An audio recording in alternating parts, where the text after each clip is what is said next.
We are still happy to have Bryan Munson of Husker Online on our VIP line, brought to you by Allo Fiber, where they understand the importance of exceptional service with local heart. Bryan, normally if we're remote on a Monday, we'll say, hey, we appreciate your work. We'll give you the week off. But it was a big weekend for Nebraska in recruiting, headlined by David Sanders Jr., a rival here in Lincoln. And, of course, the big deal with that was the tweet from Dylan Raiola, right? He announces when David Sanders' plane is coming, when he's picking him up, and also tells fans to meet him outside the Osborne Legacy Complex at a certain time. And Nebraska fans responded. Have you ever seen a tweet like that, a response like that, kind of last minute, hey, come show love to this guy sort of thing for a recruit? No, never. I mean, you're the one that pinged me about it. And you asked me, he's like, legitimate, you're legitimately like, does this happen? Does anybody show up when they basically are going to say this?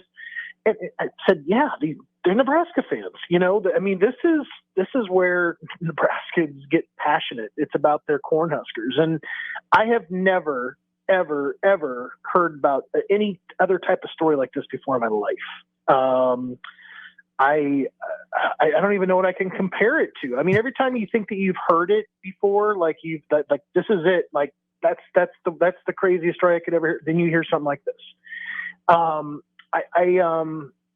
You kind of wonder about what boundaries were kind of pushed a little bit when it comes to recruiting violations a little bit, but that's neither here nor there. I mean, it's something very, I would just call it a very genuine, kind of a appeal to show, David Sanders what kind of what the greatest college football fans in America look like, and just showing up there for his official visit. And I love how the Tennessee fans kind of poo-pooed it too, and how basically that there's 68 fans that showed up and they graffitied a rock, and that was supposed to be like substantial in comparison to having a few hundred fans there.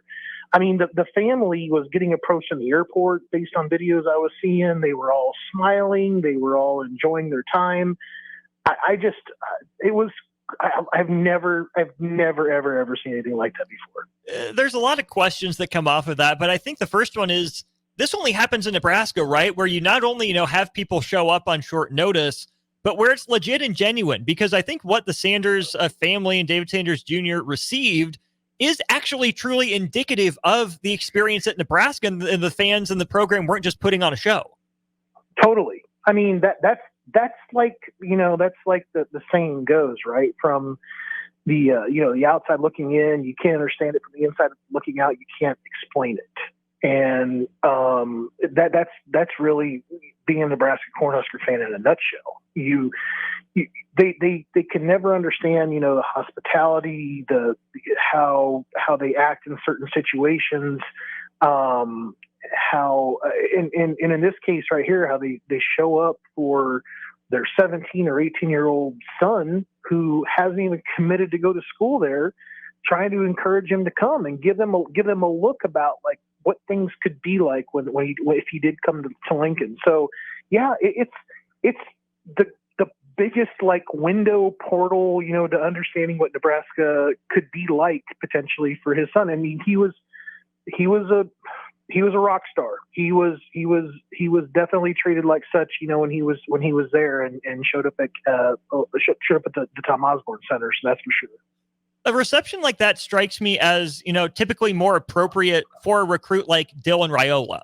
But we didn't know when Dylan Raiola was flying in. We didn't know when he was on his official visit, and there weren't fans lining up for it. So on the one hand, it strikes me as odd that we did it for, we Husker fans, we saw it for, David Sanders Jr. instead of Dylan Raiola. But then I think about it even more and I say, no, you know what? It makes sense. And this is maybe the power and the pull and the appeal and maybe even the necessity for Nebraska of Dylan Raiola, because I don't know how many other recruits in Nebraska history, could send out a simple tweet and get hundreds of fans to rally, unless it was at this point in this program and a recruit with these family ties in this moment.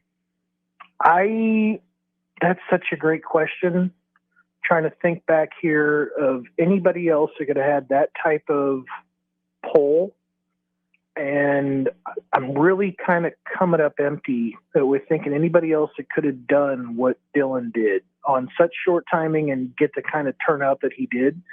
And I mean, for some might put it, not that shiny, running back, shiny wide receiver. We're talking about an offensive tackle. But this in itself says everything that you need to know about the importance of David Sanders. Dylan Raiola is doing everything in his power that he can to get David to come to Nebraska. I mean, that should tell everybody right then and there how important, Sanders is in the eyes of Raiola and of Nebraska. I don't know if anybody else could have pulled that off. I don't know if they could have had the same type of results. I'm not sure what kind of results they would have had at all, to be honest with you. The legacy side, the 5-star quarterback side, personality, wise and stuff like that. And I think also just kind of speaking from the perception of him trying to, get the recruit train kind of going. I mean, I don't know if anybody else could have pulled that off on the team currently or anybody else before in the past. Just kind of coming up empty on who else could have done that. So was this weekend important because David Sanders Jr. is important to Dylan Raiola, or is it important because David Sanders Jr. is legitimately that dude and, could anchor the Nebraska offensive line for a few years? I think it's really the latter. He's that dude. I do feel like Raiola and he obviously are close. They have a great personal relationship. I think that there's a connection there between the two.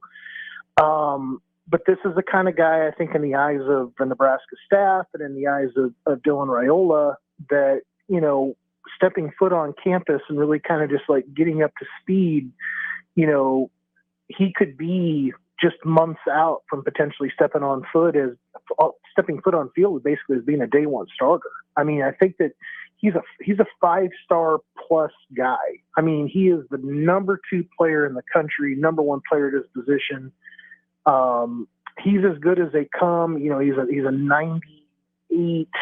I think like 98.76 on the 100% scale, basically. And it's just, I don't know if they draw him up much better than that. So I think he is important to Raiola, first of all, but I think in terms of like turning the ship around, getting around a corner, maybe becoming a little bit more of an impact in terms of trying to make a real run at the college football playoffs.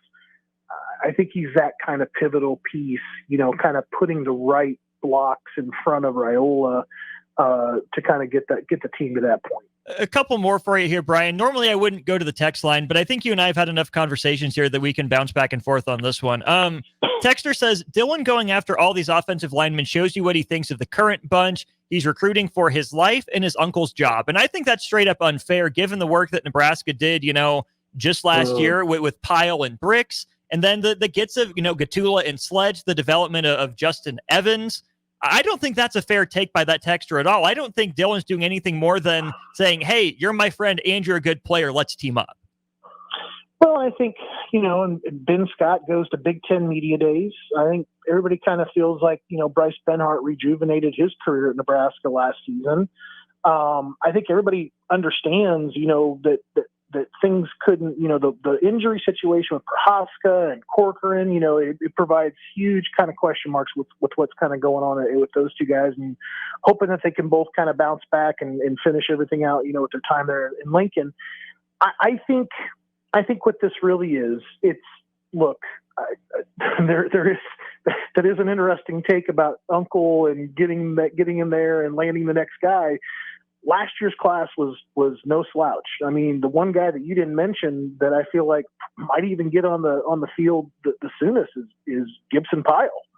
I think Pyle's running with the 2s, through OTAs, and heard actually really good stuff about Jake Peters earlier this week. So I think this is really about just kind of trying to get the best talent to Lincoln. And get them really serious about being Cornhuskers. I think the part here, and this is the part that I struggle with, and this is why not really seeing how Nebraska still can get these kinds of guys. They won't be outbid. This is not going to be an NIL deal. The money is going to be very, very similar. But then again, Nebraska can't do anything that Tennessee won't match either. It really is going to come down to just where you're at currently with your program and what it look like over the next 2 to 3 years.